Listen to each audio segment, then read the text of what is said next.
Hi friends, welcome back to NS lavish home. ఈరోజు ఈ వీడియోలో మనం పెద్దవాళ్ళకి బ్లౌజ్ కటింగ్ చేసేటప్పుడు ఏ విధంగా చేయాలి, అది కూడా బ్యాక్ నెక్ డీప్ నెక్ కాకుండా బ్యాక్ నెక్ హై నెక్ వచ్చినప్పుడు, మొత్తం ఫుల్ క్లోజ్ వచ్చినప్పుడు పెద్దవాళ్ళకి బ్లౌజ్ ఏ విధంగా కటింగ్ చేయాలి అన్నది ఈ వీడియోలో నేను క్లియర్గా ఎక్స్ప్లెయిన్ చేస్తానండి. విత్ మెజర్మెంట్స్తో సహా ఎక్స్ప్లెయిన్ చేస్తాను.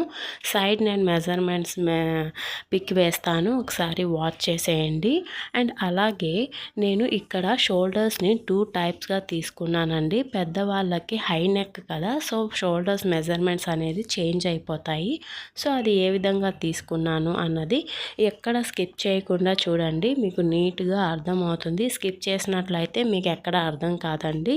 సో నేను ఏ విధంగా చెప్పానో సేమ్ అదే విధంగా మీరు కటింగ్ చేసి స్టిచ్చింగ్ చేయండి. బ్లౌజ్ అనేది పర్ఫెక్ట్గా సెట్ అయిపోతుంది, ఎలాంటి మిస్టేక్స్ లేకుండా క్లియర్గా వస్తుందండి. ఒకసారి నేను చెప్పిన విధంగా కటింగ్ అనేది చేసేయండి. నా వీడియో కనుక మీకు నచ్చినట్లయితే ప్లీజ్ సబ్స్క్రైబ్ చేసుకోండి, లైక్ చేయండి, కామెంట్ చేయండి. ఇంకా వీడియోని స్టార్ట్ చేద్దాం పదండి. చూడండి, బ్లౌజ్ లెంత్ వచ్చి ఫుల్ లెంత్ 14 ఇంచెస్కి మనం మార్కింగ్ అనేది చేసుకోవాలి ఫ్రెండ్స్. తర్వాత మనం షోల్డర్ అనేది తీసుకోవాలి. షోల్డర్ వచ్చి 7.5 ఇంచెస్ తీసుకోవాలి టోటల్ షోల్డర్. దాంట్లో నుంచి మనం షోల్డర్ వచ్చి 3 ఇంచెస్ తీసుకోవాలి మెయిన్ షోల్డర్ అనేది. రిమైనింగ్ పార్ట్ వచ్చి కట్ షోల్డర్ కిందకి వెళ్ళిపోతుంది, అంటే నెక్ కిందకి మనం కటింగ్ చేస్తాము. రిమైనింగ్ పార్ట్ చూసారు కదా, shoulder 3 inches, total shoulder 7.5 inches. 7.5 ఇంచెస్లో 3 ఇంచెస్కి షోల్డర్ అనేది తీసుకోవాలి. ఈ మెజర్మెంట్స్ అనేది మనం బోట్ నెక్కి తీసుకుంటాం ఫ్రెండ్స్. సేమ్ బోట్ నెక్లో ఏ విధంగా తీసుకుంటామో సేమ్ అదే విధంగా తీసుకోవాలి. ఇక్కడ చూడండి, హ్యాండ్ రౌండింగ్ లెంత్ వచ్చి 6.5 ఇంచెస్ తీసుకున్నాను. అలాగే చెస్ట్ వచ్చి కరెక్ట్గా 8.75 ఇంచెస్ తీసుకున్నాను. చెస్ట్ మార్కింగ్ దగ్గర నుంచి మనం హ్యాండ్ రౌండింగ్ విడ్త్ అనేది తీసుకోవాలి. హ్యాండ్ రౌండింగ్ విడ్త్ అనేది 3 ఇంచెస్ తీసుకోవాలి. 3 ఇంచెస్కి మార్కింగ్ చేసుకున్న తర్వాత ఈ మార్కింగ్స్ని కలుపుకొని లైన్ అనేది డ్రా చేసుకోవాలి. ఇక్కడ చూసారుగా, సెంటర్లో మనం 1.5 ఇంచెస్కి మార్కింగ్ చేసుకొని కర్వ్ అనేది తీసుకోవాలి ఫ్రెండ్స్. ఈ విధంగా మనం హ్యాండ్ రౌండింగ్ అనేది కర్వ్ అనేది తీసుకోవాలి. ఇక్కడ ఎక్స్ట్రా 1.5 ఇంచ్కి ఖర్చు అనేది తీసుకోవాలి. ఇప్పుడు వేస్ట్ అనేది 8 ఇంచెస్ తీసుకున్నాము. చూడండి, వేస్ట్ వచ్చి నడుము సైజ్ 8 ఇంచెస్ తీసుకోవాలి. ఇక్కడ మిడిల్లో టక్ పెట్టుకుంటాం కదా, దానికోసం 1 ఇంచ్ టక్ కోసం తీసుకోవాలి. ఎక్స్ట్రా 1.5 ఇంచ్ ఖర్చు కోసం తీసుకోవాలి. ఇప్పుడు ఈ మార్కింగ్ని కలుపుకుంటూ లైన్ అనేది డ్రా చేసుకోవాలి. లాస్ట్లో మనం 1/2 ఇంచ్కి స్లోప్ అనేది తీసుకోవాలి ఫ్రెండ్స్. ఇప్పుడు నెక్ అనేది చూద్దాం ఏ విధంగా. ఇక్కడ చూడండి, మనకి పెద్దవాళ్ళకి బ్యాక్ సైడ్ హై నెక్ వస్తుంది, అంటే వాళ్ళు ఫుల్ నెక్ అనేది క్లోజ్ చేసేస్తారు. సో క్లోజింగ్ నెక్ అడిగినప్పుడు మనం మెజర్మెంట్స్ అనేది సేమ్ బోట్ నెక్ ప్యాటర్న్లో తీసుకోవాలి. బోట్ నెక్ బ్లౌజ్ చూసుంటారు కదా, బోట్ నెక్ ఏ విధంగా వస్తుంది మనకి, సేమ్ ఆ విధంగా తీసుకోవాలి. చూడండి, సేమ్ ఈ విధంగా తీసుకోవాలి ఫ్రెండ్స్. ఈ నెక్ వచ్చి మనం 4.5 ఇంచెస్ తీసుకోవాలి. అంటే పెద్దవాళ్ళు ఎక్కువ డీప్ నెక్ని ఇష్టపడరు, చిన్న నెక్ని ఇష్టపడతారు, హై నెక్ని ఇష్టపడతారు. అంటే 4.5, 3 ఇంచెస్, 2 ఇంచెస్ అలా వచ్చినప్పుడు ఈ మెజర్మెంట్స్ని మనం తీసుకోవాలి. సేమ్ బోట్ నెక్ ప్యాటర్న్లో తీసుకోవాలి. అర్థమైంది కదా ఫ్రెండ్స్. ఈ విధంగా మనం బ్యాక్ పార్ట్ని కటింగ్ అనేది చేసేసుకున్నాము. ఇప్పుడు మనం సేమ్ బ్యాక్ పార్ట్ని పెట్టుకొని మనం ఫ్రంట్ పార్ట్ని కటింగ్ అనేది చేసేసుకోవాలి. ఫ్రంట్ పార్ట్ కటింగ్ చేసే ముందు ఒకసారి నెక్ దగ్గర గమనించాలి ఫ్రెండ్స్. మీరు ఫ్రంట్ పార్ట్కి షోల్డర్ దగ్గర మనం 7.5 ఇంచెస్ తీసుకున్నాం టోటల్ షోల్డర్, కానీ ఫ్రంట్ పార్ట్కి వచ్చేసరికి షోల్డర్ అనేది 7.5 ఇంచ్ తీసుకోకూడదు. ఎందుకంటే బ్యాక్ అనేది మనకి బోట్ నెక్ టైప్లో వస్తుంది కాబట్టి ఫుల్ బ్యాకప్ అవుతుంది, కాబట్టి మనం ఎక్స్ట్రా షోల్డర్ అనేది పెంచుకున్నాం. కానీ ఫ్రంట్ పార్ట్కి వచ్చేసరికి బ్యాకప్ అవుతుంది. అంటే మనకి బ్లౌజ్ అనేది క్లాత్ అనేది క్రాస్ కటింగ్ చేస్తాం కాబట్టి బ్లౌజ్ అనేది స్ట్రెచబుల్ అవుతుంది. సో దానికోసం అని మనం ఎలాగో డీప్ నెక్ 7 ఇంచెస్ వస్తుంది కాబట్టి మనకి షోల్డర్ అనేది మరీ అంత పెద్దది అవసరం లేదు. 7.5 ఇంచెస్లో -1.25ని మైనస్ చేసుకోవాలి.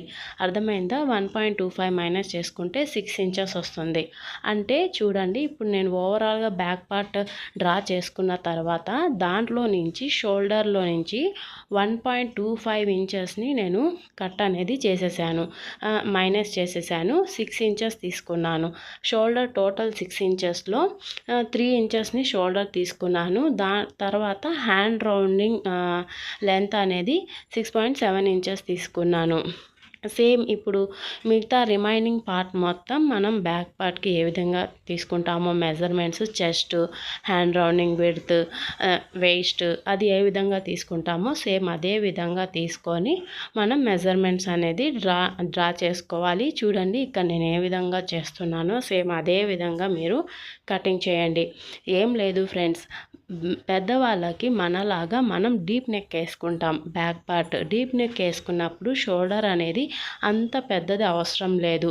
జస్ట్ ఓన్లీ 5 ఇంచెస్ తీసుకుంటాం షోల్డర్ అనేది నార్మల్గా బ్యాక్ నెక్ డీప్ నెక్ అయితే. అదే పెద్దవాళ్ళకి బ్యాక్ నెక్ అనేది చిన్నది వచ్చినప్పుడు అంటే 4 ఇంచెస్ 3 ఇంచెస్ అలా వచ్చినప్పుడు అది సేమ్ మనం బోట్ నెక్ ప్యాటర్న్లోకి వెళ్ళిపోతుంది. సేమ్ బోట్ నెక్ ఏ విధంగా తీసుకుంటామో ఆ విధంగా షోల్డర్ అనేది పెంచుకోవాలి. షోల్డర్ పెంచుకొని దాంట్లో నుంచి మనం షోల్డర్ అనేది తీసుకోవాలి. అర్థమైందా ఫ్రెండ్స్? ఈ విధంగా నేను ఏ విధంగా చెప్పానో ఆ విధంగా మీరు కటింగ్ చేసుకోండి. పెద్దవాళ్ళకి బ్లౌజ్ అనేది పర్ఫెక్ట్ ఫిట్టింగ్తో వస్తుంది. మీరు బ్యాక్ నెక్ ఏ విధంగా తీసుకుంటున్నాము మెజర్మెంట్ అనేది చూసుకొని కటింగ్ అనేది చేసుకోవాలి. ఇప్పుడు చూసారు కదా, సేమ్ ఫ్రంట్ పార్ట్ ఈ విధంగా చేసుకున్న తర్వాత ఇక్కడ చూడండి, ఫ్రంట్లో మనం మెయిన్గా డాట్స్ తీసుకోవాలి కదా కప్ షేప్ రావడానికి. అది ఏ విధంగా తీసుకోవాలి అన్నదానికి ఫస్ట్ స్టెప్ వచ్చి నెక్ దగ్గర నుంచి మనం ఎగ్జాక్ట్గా 5.5 ఇంచెస్కి మార్కింగ్ అనేది చేసుకోవాలి. చేసుకున్న తర్వాత దాంట్లో నుంచి మిడిల్ పార్ట్ 2.5 ఇంచెస్కి మిడిల్ పార్ట్కి మార్కింగ్ చేసుకోవాలి. అక్కడి నుంచి మనం 2.5 ఇంచ్కి లెంత్ అనేది తీసుకోవాలి. చూసారు కదా, 2.5 ఇంచ్కి ఈ విధంగా ఫస్ట్ డాట్ని తీసుకోవాలి. నెక్స్ట్ మనం మెయిన్ డాట్ని తీసుకోవాలి. మెయిన్ డాట్ ఏ విధంగా తీసుకోవాలి అంటే ఫస్ట్ స్టెప్ వచ్చి ఇక్కడ చూడండి, ఈ లాస్ట్ లైన్లో నుంచి 3.5 ఇంచ్కి సెంటర్లో మార్కింగ్ అనేది చేసుకోవాలి. ఆ మార్కింగ్ని ఎగ్జాక్ట్గా మ్యాచ్ అవుతూ చెస్ట్ లెంత్ మార్కింగ్ కూడా తీసుకోవాలి. చెస్ట్ లెంత్ మార్కింగ్ 14 ఇంచెస్ వచ్చింది కదా, 14 ఇంచెస్కి అలాగే 3.5 ఇంచ్ మిడిల్లో మార్కింగ్ సెంటర్లో రావాలి.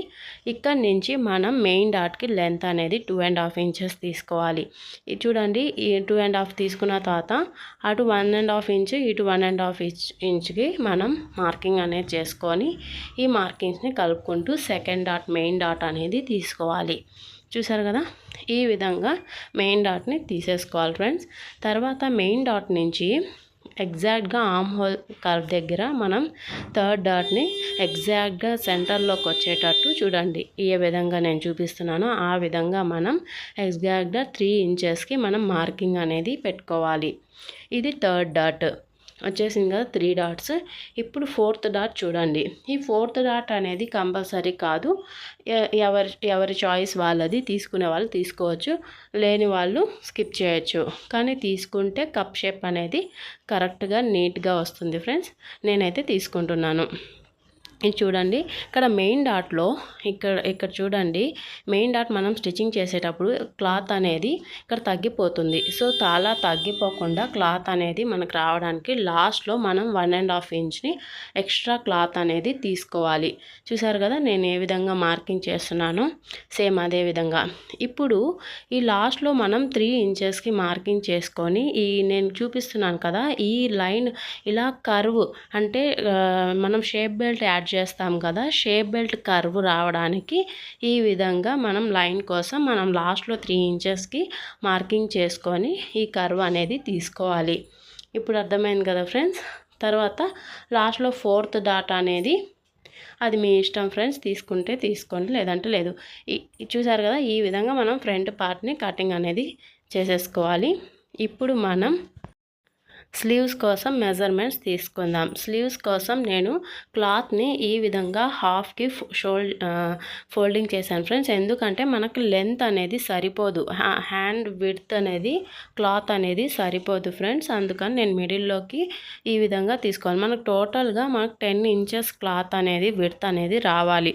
సో కానీ మనం మిడిల్లోకి ఫోల్డ్ చేసినట్లయితే 10 ఇంచెస్ సరిపోదు. సో దానికోసం ఈ విధంగా హాఫ్కి అయితే ఫోల్డింగ్ చేశాను. ఇక్కడ కొంచెం జాయింట్ అనేది పడుతుంది. చూసారు కదా, లెంత్ వచ్చి నేను 11 ఇంచెస్ తీసుకున్నాను. ఇక్కడ నుంచి 11 ఇంచెస్ నుంచి కిందకి హ్యాండ్ విడ్త్ అనేది 3 ఇంచెస్కి మార్కింగ్ అనేది చేసుకున్నాను. ఇక్కడ చూసారు కదా, ఇక్కడ నుంచి 8.75కి మనం హ్యాండ్ రౌండింగ్ విడ్త్ అనేది తీసుకోవాలి. ఈ విధంగా తీసుకున్న తర్వాత ఇక్కడ 1 ఇంచ్ తీసుకొని ఇక్కడ నుంచి ఈ విధంగా చూడండి, ఈ విధంగా స్లోప్ అనేది తీసుకోవాలి ఫ్రెండ్స్. సేమ్ ఈ విధంగా తీసుకున్న తర్వాత చూడండి, ఈ ఎక్కడ మనం డ్రా చేసుకున్న విధంగా మనం కటింగ్ అనేది హ్యాండ్ కటింగ్ అనేది చేసేసుకోవాలి. చూసారు కదా, ఇప్పుడు స్లీవ్స్ కటింగ్ కూడా ఫినిష్ అయిపోయింది ఫ్రెండ్స్. ఇప్పుడు మనం షేప్ బెల్ట్ ఏ విధంగా కటింగ్ చేయాలి అన్నది చూద్దాము. చూడండి, షేప్ బెల్ట్కి నేను మెజర్మెంట్స్ ఎక్స్ప్లెయిన్ చేయట్లేదు, నేను ఇక్కడ ఏ విధంగా చూపిస్తున్నానో సేమ్ అదే మెజర్మెంట్స్ని మీరు డ్రా చేసుకోండి ఫ్రెండ్స్. ఎగ్జాక్ట్గా షేప్ బెల్ట్కి పర్టికులర్గా మెజర్మెంట్స్ ఏం లేవు, అన్ని సైజెస్కి ఒకటే మెజర్మెంట్స్ వస్తాయి. సేమ్ ఈ విధంగా అయితే మీరు మెజర్మెంట్స్ అనేది తీసేసుకోండి. చూసారు కదా ఫ్రెండ్స్, పెద్దవాళ్ళకి బ్యాక్ నెక్, హై నెక్ వచ్చినప్పుడు, షార్ట్ నెక్ వచ్చినప్పుడు మెజర్మెంట్స్ ఏ విధంగా తీసుకోవాలి, షోల్డర్ ఫ్రంట్కి బ్యాక్కి ఏ విధంగా తీసుకోవాలి అన్నది ఈ వీడియోలో చెప్పాను కదా. మీకు ఈ వీడియో నచ్చినట్లయితే ప్లీజ్ సబ్స్క్రైబ్ చేసుకోండి, లైక్ చేయండి, కామెంట్ చేయండి. అలాగే ఇలాంటి మరిన్ని లేటెస్ట్ అప్డేట్స్ కోసం మన ఛానల్ని ఫాలో చేయండి. ఇంకా కటింగ్ వీడియో అనేది, స్టిచ్చింగ్ వీడియో అనేది నెక్స్ట్ వీడియోలో అప్డేట్ చేస్తాను. Okay, bye friends.